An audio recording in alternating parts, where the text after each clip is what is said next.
Some viewers may find the following video disturbing. Viewer discretion is advised. Welcome everyone. Today we're going to be talking about Fatal Invitation Part 2. Today we're talking about the tragic life of Shonda Sharer.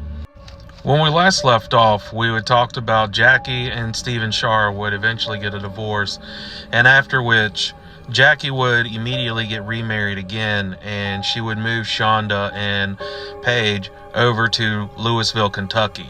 Now, I want to say that the living environment from their original home in Pineville, Kentucky to Louisville, Kentucky was completely polar opposites, where Pineville was more of a small country town where everybody kind of knew everybody, and Louisville, Kentucky was more of a city-esque type area.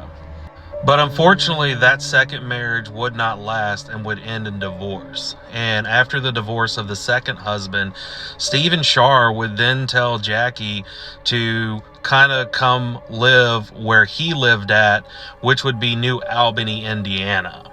And Jackie would consider this to be a great idea, as Stephen Sharer already lived in New Albany, Indiana. So she would take Paige and Shonda and move the girls over to New Albany, Indiana, which was roughly about 10 minutes where Stephen lived, which also worked in when they would have to put Shonda to have Stephen to have his weekend. So it really kind of helped out, and Stephen was able to have regular visits with his daughter, and this also would mean Stephen was there to kind of help Jackie whenever she needed help with the kids. Now, you would think that all this moving around would be really hard on both girls, but it should be noted that all the moving situations, Paige and Shonda adjusted fairly well, and they adjusted to the different surroundings with ease. And as soon as Jackie had moved into New Albany, Indiana, she would quickly enroll Shonda to Hazelwood East Middle School. It should also be noted that Shonda adjusted really well to adjusting to a new school and would quickly make a lot of friends. And there would be one particular incident that would actually change everything for Shonda. It's said that on one particular day, Shonda would go to school and she would be approached by one of her female friends. And she would hand her a note, and she would ask if she had no problem with handing this breakup note to a boy that she had been seeing. And Shonda really didn't see anything wrong with it, so she would say okay. And she would take the note, and when class would be released, she would walk up to the boy and hand him the note. But the boy would actually get extremely upset with her and start screaming at her and telling her to mind her own business. This, however, would catch the attention of the boy's cousin. And that cousin would be 14-year-old Amanda Hervin. Now, Amanda, not knowing what was going on and thinking that Shonda was upsetting her cousin, she would walk up and confront Shonda to where the two would actually get into a fight. And the fight would be so bad that teachers would have to come out and actually separate the two. After they would separate the two, they would then charge both Amanda and Shonda to have in-school detention. Now, it's said there that once they had gotten to detention, Amanda would start asking Shonda, like, why did you upset my cousin? And prying more about the situation. And this is where Shonda more or less told Amanda that it was a complete misunderstanding and that her friend had been dating this boy and she was too scared to hand him a breakup note, and she was asked to hand the note to her cousin. And it said after this that Amanda and Shonda actually started becoming very close. But there would be one particular person that was not okay with the friendship between Shonda and Amanda. And that person would be none other than Shonda's mother, Jackie. And she would tell Shonda that she did not like that she was spending so much time with the girl that gave her detention. To where Shonda would tell her that it was a complete misunderstanding and that she was only trying to defend her cousin. So Jackie would allow the friendship to continue. And as Amanda and Shonda's relationship grew, they would quickly start sharing notes within class, and at some point these notes would take more of a more romantic turn. And it said around this time that Amanda and Shonda actually started becoming more intimate and been more of a couple. And eventually Jackie would find out about the two having a relationship. But Jackie would also find out that the two were also engaging in more intimate stuff. And Jackie would have a problem with this, not because that her daughter was a homosexual, but because of the fact that she did not think that at 12 years old she should be having sex with another person, and thought she was too young to be engaging in such things.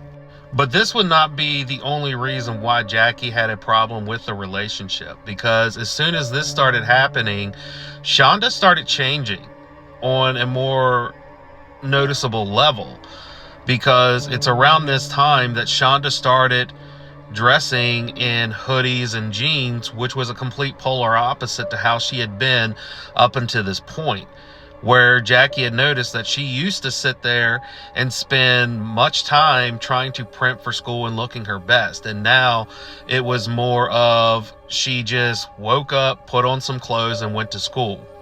And not only did her physical appearance change, but she started failing a lot of her classes.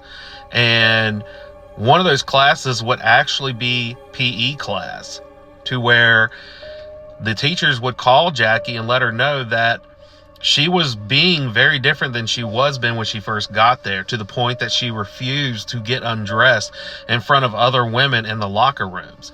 And Jackie would speculate and assume that the reason being was because she was being so intimate with her girlfriend Amanda and did not feel comfortable getting naked around other women, which could be the case, but it hasn't been confirmed nor denied.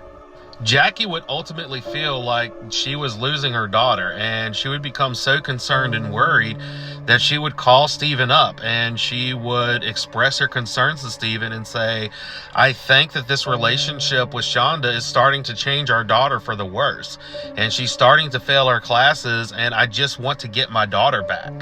And Steven and Jacqueline would start discussing that maybe it would be time to take Shonda out of public schools and put her into a more stricter private school. But this would not be the end of the problem with Hazelwood, because Amanda Harvin had recently, before meeting Shonda, would actually end another relationship with another female in class, and this would be 14-year-old Melinda Loveless. Now, Melinda was extremely possessive over Amanda, and even though the relationship had ended, she more or less viewed Amanda as her property. And when Shonda and Amanda started dating, she really did not take it very well, where she was often writing notes to Amanda and saying that she was going to take care of Shonda. The tipping point would be in October of 1991, when Amanda Harvin and Shonda Shar would actually attend a school dance, but they would attend the school dance as a couple.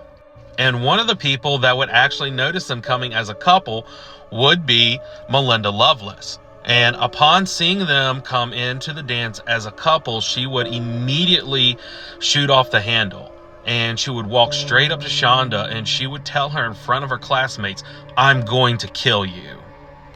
Needless to say, with everything changing with Shonda and the problems with Melinda Loveless, this would be the straw that broke the camel's back. And shortly after this, Jackie would take Shonda out of Hazelwood and put her into a stricter school. And it's around this time that Jackie would enroll Shonda into Our Lady of Perpetual Help, a strict Catholic academy. And Jackie's plan in putting Shonda in this strict Catholic school was to take her away from all the drama at Hazelwood and putting her into a stricter, more Catholic school, so as a way to get their daughter back to normal, or to get her back to the way she was before she came to Hazelwood. And this would actually work to their benefit, because shortly after going to the Catholic school, Jackie would say that Shonda started acting like her regular self again. She started becoming more involved in the sports and gyms. She wasn't failing her classes. And the best thing about it was, the less time she was spending with Amanda, she got back to where she was before, where she would start getting ready for school and primping before class. And Jackie really thought that she had gotten her daughter back. But even though Shonda was in a different school and Shonda was having not much contact with Amanda Harvin, there would still be one person that would have a problem, and that would be Melinda Loveless. And even though Shonda was not in school, it still did not stop Melinda's hatred for Shonda Shar.